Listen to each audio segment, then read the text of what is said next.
Minha diretoria, veja você o que é o futebol. O Santos venceu o Palmeiras 1-0 na primeira final do Paulistão, na Vila Belmiro, com direito a Neymar, festa, a torcida ovacionando o craque, pedindo a volta dele, ele comemorando o gol ali. Tá rolando uma aproximação ali, né? Tá rolando um negocinho ali do Neymar com o Santos. Vamos ver, olhando meu vídeo do GP do Bahrein aqui né, na viagem aqui que tá no canal já, aliás, tá o de Jeddah, tá o de Bahrein, etc. Tem o Neymar falando e eu pergunto pra ele, Santos ou Flamengo, vai voltar?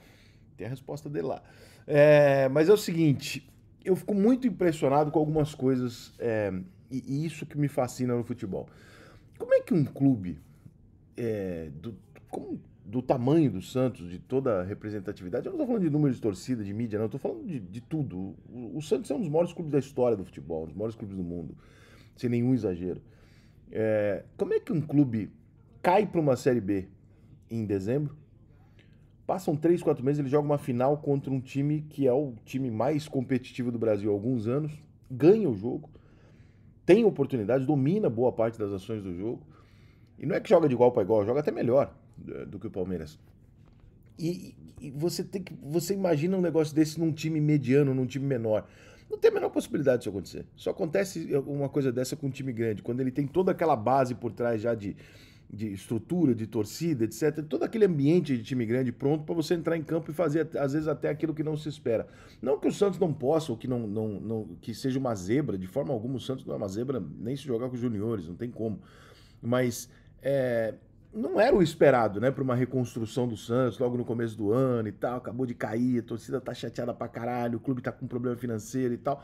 Você imagina um negócio um pouco mais demorado, e também não tô dizendo aqui que o Santos já se reergueu, não é isso, não, mas o primeiro passo do Santos se reerguer, você chegar numa final do Campeonato Paulista contra o Palmeiras, independente do que aconteça no segundo jogo, porque o Palmeiras é mais forte mesmo e é favorito. O Santos ganha o jogo do Palmeiras e joga uma boa partida como jogou, eliminou o Red Bull também e tal. O caminho do Santos, o Campeonato Paulista feito pelo Santos, ele demonstra uma certa maturidade incomum num time que acabou de cair. Né? E coisa que só um time grande é capaz de fazer. Se fosse um clube menor, com certeza ele não teria se reerguido, entre aspas, tão rapidamente para estar fazendo essa decisão. Ainda sobre o jogo, se você olhar os números do jogo, você vai ter um impacto diferente daquilo que você assistiu. O jogo bota 60-40 de posse de bola para o Palmeiras, finalizações 17 para o Palmeiras, 14 para o Santos, embora os dois tenham, né, finalizado 7 vezes no gol. E chances claras de gol, o Santos teve uma, o Palmeiras teve duas. Mas quando você puxa na tua cabeça o que você acabou de assistir, não foi isso. Né? Você assistiu um Santos muito mais intenso, muito mais disposto, até porque o Santos, para ganhar do Palmeiras, ele tem que se dedicar mais do que o Palmeiras. O Palmeiras, no normal dele, ele é competitivo, o Santos precisa ir um pouco além. Mas uma partida do Santos que não é exatamente por questões de números ou por questão de oportunidades. E não é esse o ponto. O ponto é você ver o Santos da maneira que o Santos se posicionou no campo. O que o Santos disse pro Palmeiras do primeiro ao último minuto foi o seguinte: olha, você pode até ter mais time do que eu, mas você não quer mais do que eu esse título. Então, se você ganhar de mim de 4-0 na volta, é porque você é um timaço. E tá tudo certo. Mas ninguém quer mais do que o Santos esse título paulista, e você vê isso em cada dividida, em cada bola arrancada para o escanteio, em cada cruzamento na área que o Santos afastava. Uma intensidade, uma tentativa desesperada de mostrar que não, cara, isso aqui tem que ser meu. E mesmo que não seja, só de ter chegado até aqui, da maneira que foi o Campeonato Paulista, da maneira que o Santos se portou nessa primeira final, ganhando o jogo na Vila Belmiro, já valeu a pena para mostrar para o torcedor do Santos que é uma temporada que, se ele tiver junto do Santos, provavelmente ele vai fazer parte de uma retomada. Né? É muito difícil imaginar que o Santos vai ficar, ao contrário do prognóstico de alguns aí, que o Santos não é mais um time grande, etc, etc. Isso é um delírio, o Santos é um Real Madrid. Não tem como o Santos não ser um time grande. Você tem na arquibancada do Santos ali um dos maiores jogadores do mundo ali, pensando, considerando com certeza a possibilidade de voltar a jogar ali e tal. E, evidentemente, o Santos vai retomar o lugar dele, obviamente. Mas o Palmeiras não fez, não estava muito inspirado, o Endrick ficou encaixotado, o Veiga não está bem. Sem o Gustavo Gomes, fez alguma diferença? Fez.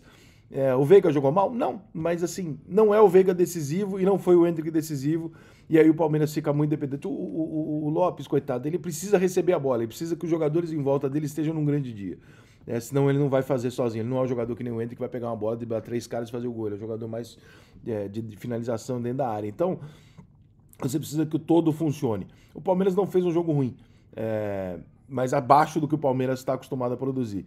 Então, assim, quando o Piquerez não consegue fazer um grande jogo, quando o Veiga não dá Veja bem, não tô dizendo que o Veiga jogou mal não, tá? Mas assim, quando o Veiga não é o Veiga, que ele é um jogador de seleção brasileira, um cara diferente, quando o Endrick não é o Endrick, que é um jogador que pega uma bola ali e destrói o jogo. Quando isso não acontece, o Lopes é o jogador mais prejudicado, porque ele não consegue, ele não é um jogador de decisão sozinho. Então, eu diria que o Guilherme e o Otero, obviamente o Otero, foram os dois melhores jogadores da partida. Repito que o Palmeiras não jogou mal, o João Paulo, o goleiro do Santos, também foi muito bem, mas a relação do favoritismo para o próximo jogo, ela não pode ser alterada por causa de um placar de 1-0. Então, sim, o Palmeiras é o favorito ao título porque tem mais time do que o Santos. Isso não significa que o Palmeiras vai ganhar. Significa que numa condição de grandeza, de clássico, camisa por camisa, meio a meio. Os dois são gigantescos. Mas se você olhar para o recente histórico do Palmeiras e do Santos, obviamente você vai olhar para o time do Palmeiras e falar, pô, o Palmeiras decidindo em casa e tal, o Palmeiras é melhor, ele tem a possibilidade. O que não impossibilita em nada o Santos ganhar o jogo de volta, etc. É uma bola, é detalhe, é clássico, não tem essa porra. Agora, independente do que vai acontecer no jogo de volta, eu estou dizendo isso insistentemente hoje. Por quê? Porque se o Palmeiras for campeão, vai ter muita gente querendo ser oportunista e desqualificar o que o Santos fez nesses primeiros 3, 4 meses de trabalho de uma retomada, e eu acho isso covarde. Então, independente do que aconteça no segundo jogo, o Santos está de parabéns, o Carille está de parabéns, todo o time do Santos, pela maneira como conduziu até agora e pela maneira que está se apresentando. Os jogadores do Santos estão fundamentalmente dizendo para o Santista que vale a pena, dizendo para o Santista que eles não estão ali sem entender o tamanho da merda que o Santos enfiou. Eles sabem. E você vê em cada dividida que eles sabem, que eles não estão ali de sacanagem, que eles não estão ali para passar o tempo, arrumar um clube melhor, porra nenhuma. Os caras estão ali realmente para tentar reerguer o Santos e demonstrar isso dentro de campo, correndo uma barbaridade, e a vitória para mim é merecida, embora os números não sejam bem assim. Eu acho que a vitória é merecida porque o Santos quis muito mais do que o Palmeiras. Repito, o Palmeiras é favorito no jogo de volta, não porque jogou mais do que o Santos hoje ou por causa de camisa, nada disso, simplesmente porque ele tem um time melhor e porque nos últimos anos o Palmeiras vem conquistando a porra toda. Então, obviamente, você coloca o Palmeiras numa condição de, porra, esse time é mais provável do que ganhe do que o outro. Mas não tem nenhuma zebra, nenhum resultado assustador ou diferente daquilo que a gente possa considerar normal do futebol, caso o Santos vá e seja campeão, inclusive ganhando o jogo no Allianz Parque, porque nós estamos falando do Santos. Mas é isso, eu fiquei muito, muito feliz de ver o Santos jogar uma decisão como jogou hoje. Eu achei que na decisão o Santos ia dar uma recuada e tal, e porra, final contra o Palmeiras e tal, e não. E, evidentemente, também tem o peso de que esse jogo vale X pro Santos e vale X pro Palmeiras. O X do Santos é bem maior. Então, também tem esse peso. Mas você tem que cumprir o papel e fazer. E foi o que o Santos fez. Então, parabéns pro Santos pela vitória. Vamos ver o que espera a gente domingo que vem no Allianz Parque, na decisão do Paulistão. Sucesso na Europa, Superbet, agora no Brasil. Tem bônus generosos, super odds e saques instantâneos na hora que você ganha. Seja super com Superbet.